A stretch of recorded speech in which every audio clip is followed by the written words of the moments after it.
Hi there, and welcome to the Surviving Trauma Stories of Hope podcast. In today's episode, I am proud to introduce you to my special guest, Amanda Quick.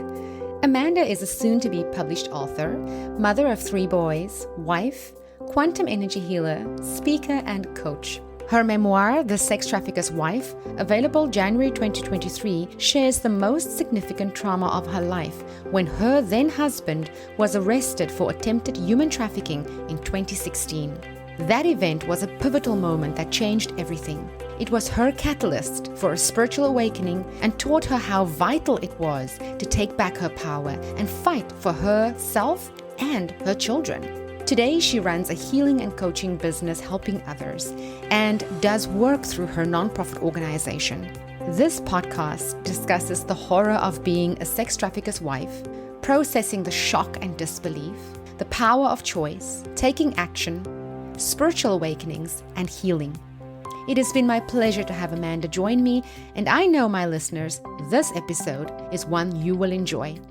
Thank you to my listeners for joining me on this journey. Comment on the posts on Instagram, Facebook, or LinkedIn and let me know what you think of this episode. Also head to Amazon.com or takealot.com and get your copy of my book, Ray of Light, and leave me a rating and review. It would mean the world to me. Also, please check out my website and download your free journal prompt and relaxing meditation on the resources page. As always, stay tuned and keep listening. Welcome, Amanda. How are you doing? Thank you for having me. I'm doing great. That's awesome. Why don't you kick us off and tell us more about yourself? Yeah, so I have 3 kids. I'm newly married now. My life is very different than it used to be. So today, things, while we still have challenges, of course, things are much more positive, and we work together as a family in a way that we didn't know how to before. And, I have a new relationship, a much healthier relationship, and life is overall pretty darn good at the moment. That's wonderful. Amanda, I'm so happy about the way you've transformed your life. It's, so easy to just become cynical. Thank you. Yeah. When you go through big things, sometimes people think, oh, will you ever trust again or love again or anything of the sort? And, I was pleasantly surprised to meet my now husband, and, my kids now have a stepfather who's a good role model, and it's another level of healing in a lot of ways. Oh, it's wonderful to have that experience where you learn that unconditional love and support and integrity and people with good hearts, they exist in this world. Now, that was not always your experience in your first marriage. It was a very different experience. Do you want to share and take us through what happened in that marriage? So it's my second marriage, but that's okay. So the father of my children, we, that marriage, I thought at the time was good. I thought we didn't connect all the time. We had 3 young kids. He worked a lot, but it meant I could stay home. I really felt like things were as good as they could be, given the fact that I had 3 young kids. But then I was shocked with probably the biggest thing and the most unexpected thing that ever happened to me. And basically, my husband didn't come home one night. He worked a lot, and I eventually went to bed, and I said, I guess he'll show up when he shows up. And at 2:00 in the morning, he was still not home. And I called the hospital. They didn't have him. At 5:00 in the morning, I called the non-emergency dispatch and said, I know he's not been missing for 24 hours, but what do I do? And they transferred me to the local jail, where I discovered that he had been arrested for attempted human trafficking and had a $250,000 bond. Now, that was like the last thing I expected anybody to ever say to me. I mean, attempted human trafficking. That must have been the furthest thing from your mind. Right. I don't know how you make sense of it or where you even start, because in your world, this does not exist. You're a mom raising your your kids and you having a good life, you don't exactly go out and associate with human traffickers. So this must have been quite the blow. How did you even make sense of it? It was. I didn't even know what the charge meant. I was Googling it because in my head, I thought it was like shipping containers. And then that didn't make any sense. We were upper middle class. Yeah, he worked a lot, but it made no sense to me. And what I eventually learned was that he had been caught in a sting operation, and it was a sting operation to basically find people who were interested in having sex with children, essentially. And he showed up to meet an 11 and 14-year-old, and that's when they arrested him. So again, still big shock, no idea. My kids were 1, 4, and almost 6 at the time. So like, what am I supposed to do? um, I didn't even believe it was real. I thought maybe somebody stole his wallet and, then he was dead in a ditch somewhere. That's where my head went. And so, you know, I was very much trying to rationalize, very much trying to make sense of it, very much trying to understand that this wasn't my reality. What else could be the explanation? What else could make sense? And once my husband once I bonded him out of jail, I was able to actually have a conversation with him. And what he said and what he admitted to was that he had been soliciting adult escorts for our entire marriage. And again, shocker still here. But he said that he didn't think when they offered children, he was so terrified that he felt like he should report it, but he didn't want to get in trouble for what he was doing. So he didn't, basically. And he's like, I wanted to go make sure it was real before I reported it because I didn't want to get in trouble for what I was actively doing. And, I really, really wanted to believe that there was no way he was interested in having sex with children. And so while I was shocked and upset that he was admitting to essentially paying for escorts throughout our marriage, it felt like he was in trouble for more than made sense. And so I had a lot of trauma about my dad leaving when I was 9, and my kids growing up without a father was the last thing I wanted. I didn't think I could support 3 kids on my own. I didn't see another way through, and the only thing I could think of was, how do I support my husband through this? How do I make sure that everybody is okay? My kids are okay. They have a father, that I'm okay because they're okay. That's all I could think of. It didn't even occur to me to leave. It didn't even occur to me that he was dangerous. It didn't even occur to me that there could be really more going on at the time. Let me understand. How did he end up with the charge of human trafficking? Was he a buyer? Was he a seller? What was his role? So the way the word trafficking charges work, it's if there's any part of buying and selling people of any kind, you are a party to trafficking. And so he wasn't any of the people who was involved in moving the kids or selling them, but he was involved in buying them, if that makes sense. So he was somebody who was purchasing people for his desires, essentially. And so, I don't know the ins and outs of the trafficking industry, so to speak, other than it's something that exists in it. We were in a very small town in Colorado, and you think you're in a safe little town and it wouldn't happen here. And yet they arrested, I think, 8 men total who were interested in this. And statistically speaking, it's impossible that they would have been arrested the first time they tried. Like, statistically speaking, that's not how it works. And so the reality is it's happening everywhere. And people, I didn't even know there was prostitutes in our little town, but, I learned otherwise because that's something that my husband partaked in often. And he He did admit later on that he really had no way to ensure that they were all adults. And he did admit at one point that there was definitely people who were really not interested in doing what he wanted to do. And yet, he could tell that they didn't really want to be there, but he would talk himself into saying he was helping them in some way by providing them money. That's kind of the story that he would have in his head. And so he never outright admitted to having sex with children for money, but he definitely started to circle around I don't really know that I haven't either, if that makes sense. And so he basically admitted to a sex addiction and blamed that and said, but he was in so much trouble for this sting operation.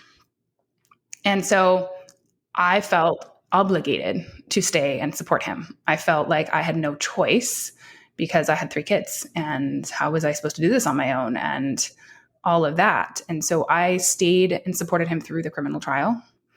And he was evaluated a bunch of different things, and I learned more and more about what he would at least admit to. I learned that it wasn't just women, he was interested in men as well. And which I had boys. So at first I thought, well, it's okay. They're boys. They're safe. But then I learned that that wasn't necessarily the case. And, but again, I was so determined to stay and support him and make my kids okay so that they could have a father in their lives that I shoved it all down, and I just refused to look at it. And I refused to see any of the red flags that had actually existed the entire time we were together either. And I stayed in the marriage, and people always ask, well, what happened to him? Where is he now?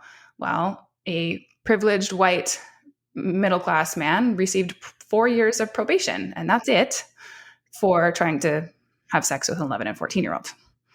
So he never went to jail. He basically was offered a plea deal and accepted it.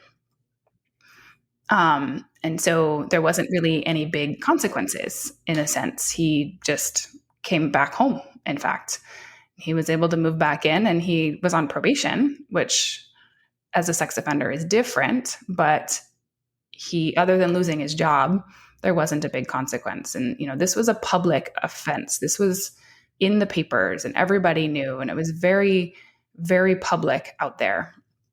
And so, I isolated. I hid from everybody. The only safe person to talk to about what was going on was my husband himself, the person who'd caused the trauma. And so for me, my whole reality was trying to keep that safe. It is such a difficult thing to accept and to see your husband for the predator that he is, and to accept that this person that you love is a danger to you and your children. I guess, for me, it seems like you almost had this blind loyalty toward him. And I guess, and you can correct me if I'm wrong, but this was probably fueled by all the media attention that the case attracted. Yes, it absolutely was. And that's exactly what happened. There was blind loyalty and the media attention. And then everybody who we knew who would try to get in touch with me, they wanted me to tell them what was going on. They wanted the details. And I couldn't tell them that. We were, and if they didn't want the details, they also held judgment, huge amount of judgment. And, I could feel it. I could see what, was going on in their minds and their bodies. That was obvious to me. And people would offer to bring me food, but then they wanted to talk. Then they wanted the details, and they wanted, the gossip.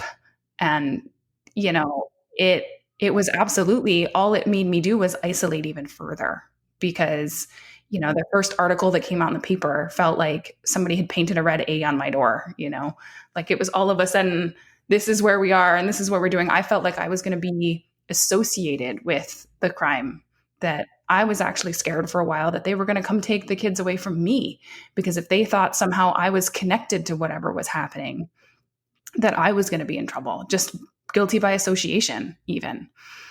And, and so it was everything I could do to try to keep myself safe and my kids safe. And that at the time felt like within this bubble of all I ever knew, because if I supported him and he was okay, then we would be more okay. It is about that comfort. It is also about dependency because you were financially dependent on him. I remember both of you worked in information technology before all of this happened. Correct. How did you go from being financially dependent on him to being financially independent? I hadn't worked in 6 years. And so, I had a previous career, sure, but I hadn't, since I had kids, I had stopped working, and he provided all of the financial means for it, and we were very comfortable, but I never made as much money as he had, and I was now had a huge employment gap. And so eventually I did go back to work. Once his criminal trial was over, I realized, and he had lost his job, I realized that he was not in a mental health position to successfully get another job, and certainly not one that provided the same amount of income that he used to, because he couldn't get back into IC security after having a felony. So I went back to work in the technology field, and I didn't, I was probably making half what he used to make, but in my mind it was for now, because I needed the gap to close so that I could build back up my career essentially. And so I went back to work. My youngest was then 2. And in a lot of ways, it was really positive for me going back to work, because I was all of a sudden more than just a mom and a wife. But I held this huge cloud of fear that anybody at my job was going to know who I was in connection to what he had done, because this is a small town. And, it had been a year at that point since everything had happened, but maybe they would connect my name with what they read in the paper, or they would know somebody that knew him that did something. And I was so scared that I was going to be in trouble in a sense, or not be allowed to work there, or be looked at differently because of what he had done. And so I hid my home life from my job. Essentially, I wouldn't talk about, I didn't even say his name. They knew I had a husband and children, but I didn't talk about my weekends. I didn't do anything socially with anybody. When the company Christmas party came up, I had a panic attack because people would expect my husband to come, and I didn't want that. It's such a difficult thing. And, this completely resonates with me, and I completely understand what you say. When you have a secret that you are guarding that closely, you end up living in silos. And if there's one thing that I know about silos, it's that it is absolutely exhausting. It is. And I lived like that for a long time, because I couldn't figure out how my worlds could mix. And I loved my job. I loved being back at work, and I loved helping people in different ways. And I was doing really well. I was promoted twice in the whole time I was there. But I was scared that people were going to know the truth. And eventually it got to the point where I realized I couldn't be in the marriage anymore, because every time my husband looked at me, all I could see was all of the escorts in the room. It felt like there was ghosts in our relationship. And I started getting to the point where I would come home from work and I needed half a bottle of wine before I could even look at him. I couldn't talk to him anymore. I didn't want to talk to him. I didn't want him around, because I realized that even, I still didn't believe that he was dangerous to children, but he had cheated on me many, many times, and was not very, he was very flippant about it. He was very, well, I've been doing that for forever. It's not about you. And I was not okay anymore. And that went on for a few months. I don't understand how he is so flippant about it, because I'm thinking the risk of STD, the risk of HIV. How did you feel when you were thinking about these risks? Yep. And I had been pregnant and breastfeeding the whole time. And so I was absolutely like, you put all of our healths in danger, like, and, I sent him to get tested right away, actually. But, there was very much how dare you be flippant about it? You've been not, this isn't just about you. You've been putting every single one of us at risk. How did he react to that? Because there is an issue around confidentiality when it comes to the results of HIV testing. Did he take the test and did he share the results with you? How did that play out? He did. Well, I both sent him and then I went myself, but he did let me have the results. And, I was very like, you did this, you go do this. And he didn't seem to, honestly, he was like, he actually admitted that there was a couple times throughout our marriage that he had tested himself before. When I found out I was pregnant again, for instance, he went and got tested. But, you know, it means to me that's like, well, you had a conscience about it. Why were you continuing to do it? You know? Well, clearly this man understood right from wrong. Yeah? Right. Like he had the thought, like, oh, if I'm doing this, and she's gonna have a baby. And in my mind, we were monogamous. I didn't have the same level of concern about anything either. And he was very flippant. He was very, you know, well, everything is fine and all of that. And so he didn't take responsibility or accountability for the impact that his choices had on me and the kids at all in any capacity. And so it really got to the point where I didn't feel like I could be with him anymore. I couldn't be in the marriage anymore, but I was hugely weighing on me that we had 3 kids and now I was going to be actively making a choice to break the family up. And I took a huge burden of that. But yeah, I took all the blame that I was going to break the marriage up because of the impact to the children, essentially. Such a heavy burden to carry. But can I ask you, when he came home and you went back to work, what was his relationship with the children like? Was it any different to what it was before? Was there an improvement? Can you share that with us? It was actually. So once he came back home, he really wanted to be around them more. Prior to his arrest, he was a very absent father. He worked 12 plus hour days. He went on bike rides all weekend. He really wasn't very present. But once he lost his job, he seemed to really want to be back in their lives. He seemed to really want to be the husband that I always wanted in a lot of ways. When I went back to work, he was essentially the stay-at-home parent in a lot of ways. He could not go to their schools. He couldn't do their school activities because of his restrictions. But at home, he could, cook dinner and clean the house and do those sort of things. And so he took on that role. And he seemed to really want to reconnect with the kids. And so, how do I put all this together? Because the kids now have a relationship with him in a different way.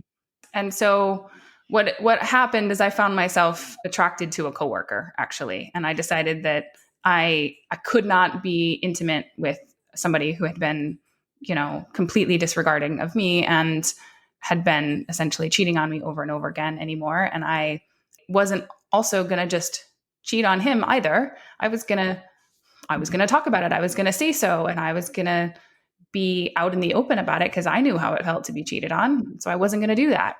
And so I told him what I was going to go do, and I started dating. But that was also very complicated because we were coworkers and I was still living with my husband. My kids were there. Like, it was a very complicated situation, but I got to have fun again in a new way. I got to experience not being weighted down by what he had done and being just a mom and a wife. I got to experience joy and happiness in a way that I hadn't in a long time. But because the relationship was complicated in itself, it didn't last. And once we separated, my husband thought, "Oh, we're going to get back together." And I said, "No, that's not what's going to happen." And once that next rejection happened, that's when his mental health started to really deteriorate. And I started to see that he wasn't quite the man I thought he was in a lot of ways. He started to get really manipulative towards me. He started to get manipulative towards the kids. He started to use them to try to, you know, keep me, doing what he wanted in a lot of ways. And then he filed for divorce and tried to kick me out of the house and claim that he was the primary parent and that I needed to move out because, he was basically going to try to steamroll me. and take advantage of the fact that I went back to work because somebody needed to. And throughout that divorce process, I got to really understand who he truly was. And it took a lot for me to get there because I still held on to this belief that my kids needed their father, but I started to feel unsafe around him. I started to realize that there was more under the surface and I couldn't quite understand it. And so I hired evaluators and I hired lawyers and I hired people to try to help me because I didn't know what to do. Yeah. He had been arrested for this offense, but it didn't matter from a family court perspective because he was home. It was irrelevant. He was very likely going to get 50-50 unless I could prove otherwise. But I didn't really know what I was even proving yet. It just didn't feel right. And so it was kind of my first, something isn't right here, but I don't know what to do about it. Your intuition is telling you, Yes, very much. something is not right here. Something is not right. And so I wouldn't settle on parenting time. I wouldn't agree to his demands. And I started documenting everything. I started watching things very closely. I started trying to figure out what I needed to get there and what evaluations needed to be had. And, we were both had full psychological evaluations, and things just started to get worse and worse with the kids specifically. The alienating behavior towards me, they started to be violent and aggressive towards me. They didn't want to be around me. His daddy had video games and candy, and he started telling them that I was the reason that they weren't together anymore because I left, because I wouldn't forgive daddy. So that's why. And, there was so much blame on me from him and including to the kids. And so their behavior towards me got worse and his behavior got worse. And everything he did was a boundary violation. He would show up at my house to give me gifts when I didn't want him anywhere near us. He would just push and push and push. So, can I ask you, at this point, did you guys still live together or were you separated? So eventually he moved out. We had actually purchased him a house, and he refused to move at first. He was trying to kick me out of the house.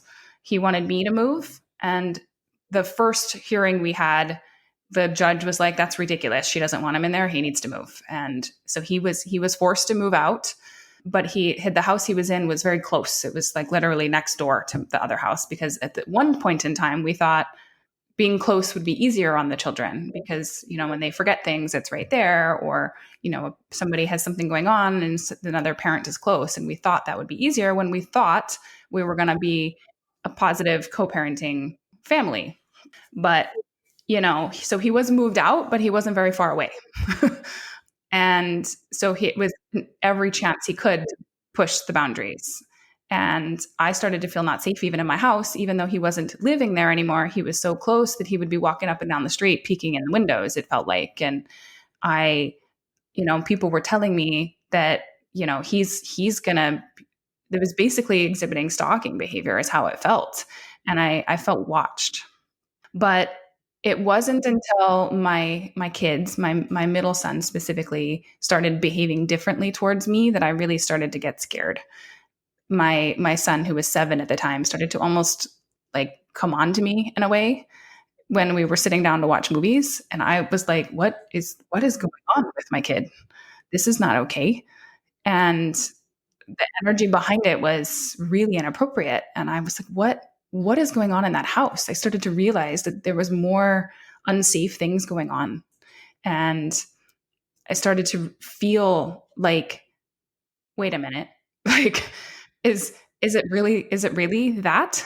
And I didn't want to see it. I didn't want it to be. I wanted there to be some other excuse or explanation. When you're in the middle of a custody battle, you have to be very careful about new accusations. So I was suspecting that there was basically grooming going on.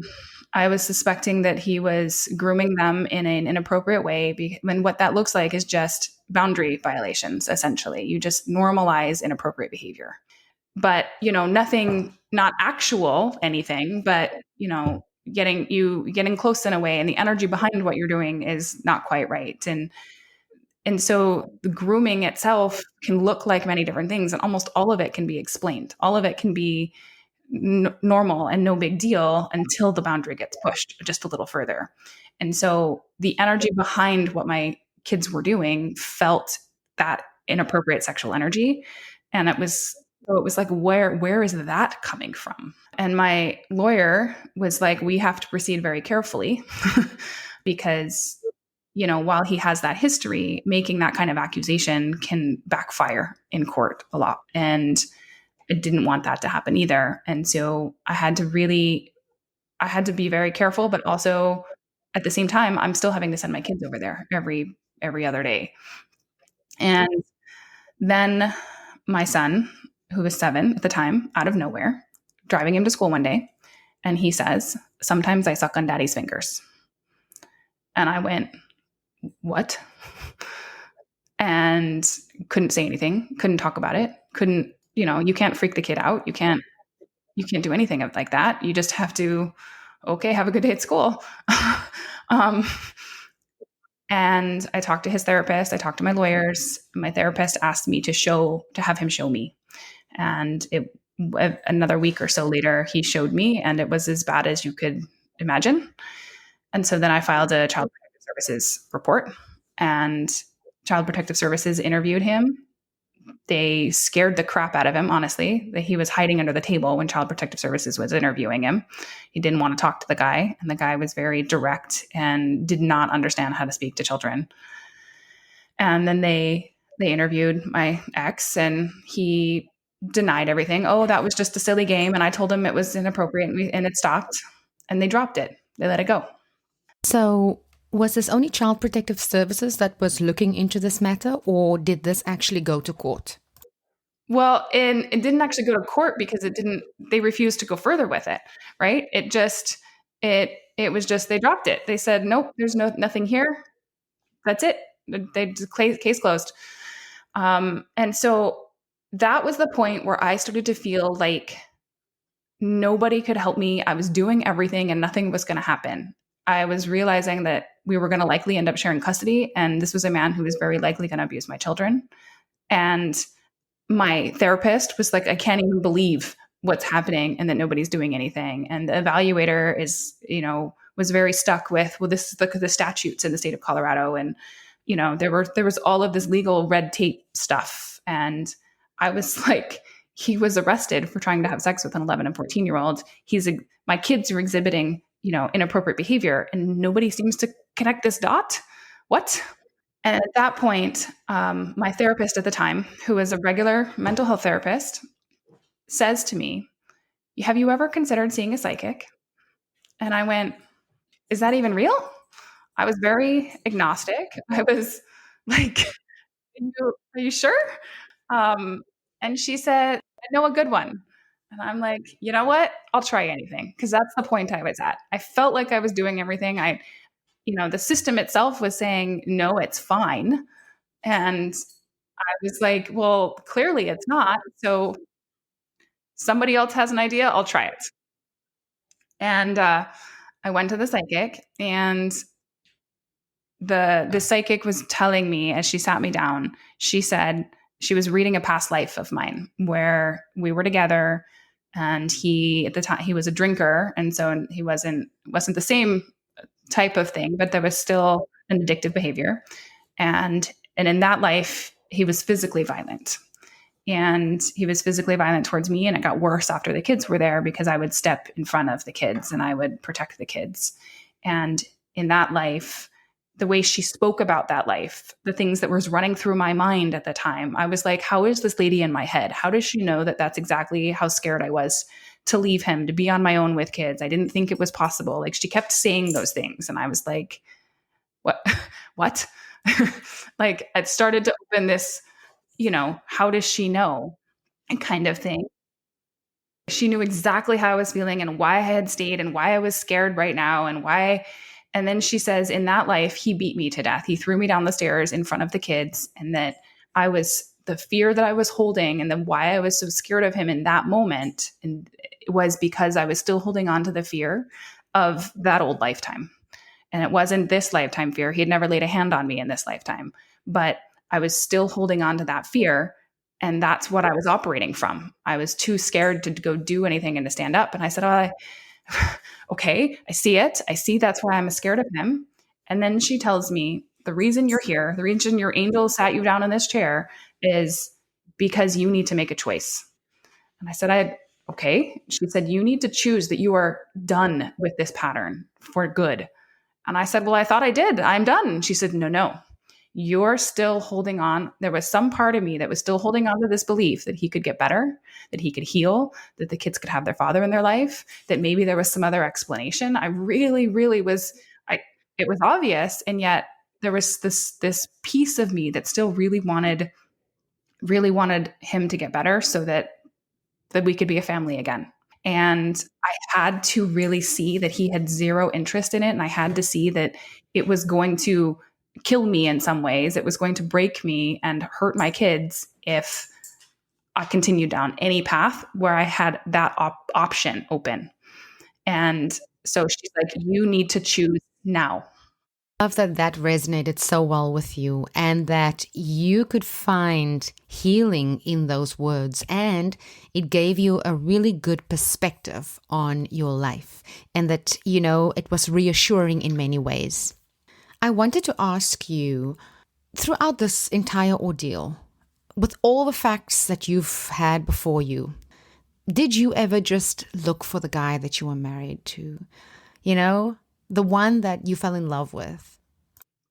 Constantly. Of course I did, because I kept, I think we want to see that we weren't crazy either. And so you look for them. You're like, no, they're right there. And you create a reality where that's who they are. And that's who you speak to. And then when you're surprised again, you're like, no, okay, you're in there somewhere. And I kept holding on to the possibility that he was still in there somewhere. And she was very clear that I needed to let all of that go for good. And so I stood up and I said, okay, I'm done. She says, okay, good. And what she said to me after that was that I needed to stop hiding. I needed to go, that there was more people who could help me. There was more that I could do. There was more possibilities out there. And even though I thought that I had been doing everything, there was more. And that people wanted to help me. And so I was and she also confirmed that he had zero desire to get better and to heal, that he had been through his own lifetimes after lifetimes of abuse. And until he was willing to deal with it and address it, it wasn't going to shift for him. And that at least at that point in time. So once I chose and I left that office and I said, okay, I need to ask everybody I can think of for help. And so I went back to work and I was talking to all friends, and I started to share more about what was going on. I started to ask, do you know people? Because everybody knows somebody and the somebodies know somebody. And I started to utilize that idea of your kind of your people network. And I got a contact who worked for ICE, who then put me in touch with Homeland Security, who put me in touch with the arresting officer that put the cuffs on him. I got in touch with the local police department, who reopened the case, the Child Protective Services case. And now that didn't actually end up going anywhere. Too much time had passed by that point. But I had more people in my corner willing to help. My realtor suggested I call the district attorney, who said, I can't really do anything, but I can unseal the case file from his original arrest. So I was able to get the actual conversation that he had with the undercover agent. I was actually able to see once and for all what had really happened that day in 2016. And once I read that, there wasn't any question in my mind anymore. I knew without any shadow of a doubt that he, in fact, wanted to have sex with that 11 and 14-year-old, because the things that he said triggered my own memories of, I had been intimate with him. I had 3 kids with the man. I knew some of his behaviors and his tendencies, and that was very obvious in the text transcript. And so it wasn't a question anymore. And so seeing that, and then I started also having different conversations with my kids. I started kind of recognizing that all of the behavior towards me was their own reaction to the trauma they were going through. And I started recording them. I started having conversations about safety and keeping our bodies safe and recording those conversations. And I started collecting more and more data. I started getting information about, their sleeping arrangements, where he was climbing into their beds at night, and, getting those things recorded. And so my mountain of data just grew. And I had ended up having a 3-inch binder full of information about why I believed my kids were unsafe. And we ended up 6 weeks after that meeting with the psychic, we had our final court hearing. And so that during that court hearing was the first time I really stood up and told where I was, why I believed my kids were unsafe, what was going on, and what I needed to happen. And that judge, as impartial as they can be, definitely heard me. Every time I would talk, she was watching me, and she was paying attention, and she actually ordered him that day to not sleep with them anymore. That was very inappropriate from her perspective. And then a few days after that, she made her final order. And the final order was that he was no longer allowed to have any overnights with them. She greatly reduced his time. And she gave him 6 weeks to comply with a large list of things that he needed to do. He needed to get more therapists involved, more disclosures, more evaluations done. And that if he did those things, he could have some parenting time. And he would have to stay in compliance with a lot of the things to continue to have parenting time. But if he didn't do those things, he was only going to be allowed supervised visitation. And he did none of them. So April of 2020 was the last time we heard from him in any capacity. It was the last time the kids saw him, spoke to him. That's it. He basically fell away. He just took off. And, I am very grateful. We haven't received a dime of child support either. And I don't care. I don't need it. I will take the safety of where we are over any of that. And, the biggest thing that he lost was control of me, because any decision making was now in my hands, and he couldn't control me through the kids anymore. That was it. And he chose to basically completely step away. And that is the greatest gift, honestly, that he could have given them at the end. Wow. I am so happy that you overcame. I'm so happy that this spiritual awakening led you to step into your power. But now you are writing a book. Tell us more about your book. Thank you. Yeah, so I wrote the whole story out in a book. And in 2020, after all of that was over, it struck me so much how lucky in a lot of ways we were, how most people end up sharing custody with their abusers or their children's abusers, and that people needed to hear my story because they needed to see what really could be possible if people stood up and took their power back. I stopped giving my power to the system. I stopped listening to everybody else telling me how things had to be. And I said, no, we're not doing this. I'm only allowing one option on the table. And people needed to realize how much power they have when they actually take control and they actually act from that place. And so I wrote a book with all of it, all of the good, bad, and the ugly. And the book is called The Sex Trafficker's Wife. It's coming out January 10th, 2023, just around the corner. And my goal is to inspire others to see what is possible for their own lives. No matter how bad it gets, you can come out of it. You can come out on the other side. You can heal. You can create a new life for yourself, even if it seems impossible, because it really did seem impossible. And I accomplished the impossible. And so that's, what I wish to inspire people to do is to take back their power and change their own lives. Amanda, are you on social media? How do we follow along, and where can we find your book? I am. You can go to thesextraffickerswife.com. You can sign up for updates and I'll email you. I'm also on Facebook and TikTok, where I've just started sharing more there. The Sex Trafficker Wife is the handle. And I also do run a healing and coaching business if people want to work with me directly in some way. And you can find me at amandaquickhealing.com, or the tags Amanda Quick Healing as well. Amanda, I know you had the experience with a psychic that was very positive. How did that influence the work that you do? And do you read tarot cards? Mm-hmm. I do sometimes use cards as well. At this point, my spiritual understanding, so because there was a psychic that catalyzed so much for me, it sent me on this journey to understand more about the universe, understand more about energy, understand more about what I could connect to. My thought was, if she can do it, I can do it too.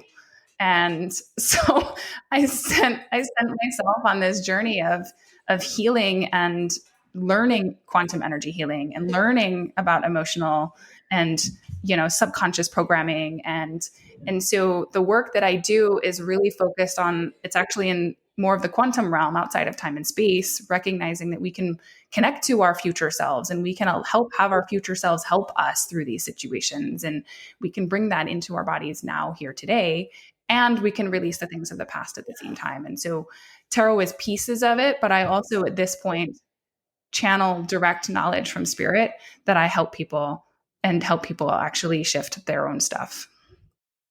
And that is amazing. Thank you so much for bringing this to the world. And I have to admire the post-traumatic growth that you experience. Statistic tells us that only about 50% of people ever get to experience post-traumatic growth. And after everything you've been through, you've come and you are sharing it in a positive way with the world. And you've used your surrender experience and your spiritual awakening as a catalyst to do that. I wish you continued success in your work that you do, and I am grateful that you joined me today. Do you have any last words of inspiration for the listeners? Thank you so much. The biggest gift that I could give, that I wish I could give to the world, if I could just sprinkle pixie dust all over the planet, is that I really wish that everybody would trust themselves first. Everybody would follow their own intuition, their own inner knowing, and trust themselves, because on some level, somewhere, I knew the truth and I just refused to see it. And I think there are so many people out there who don't know how to trust themselves. And if we could all operate from trust of self first, the world would truly change. Amanda, thank you so much for this wonderful reminder to follow our intuition and to trust ourselves first. Thank you very much for joining me. Thank you for sharing so selflessly with the listeners. And I wish you all the best with your future endeavors and all the success with your book. Take care. Thank you. Absolutely. Thank you so much for having me. That wraps up this podcast episode. Thank you for listening. If you enjoy my podcast, please take a minute to give me a rating and review in Apple Podcasts. Please subscribe in your favorite podcast directory so you don't miss an episode. Please consider following My Centered Life on Facebook and Instagram for daily inspiration. Thank you so much for spending this time with me. You can catch me again in the next episode. Same time, same place. Sending you lots of love and light. Bye.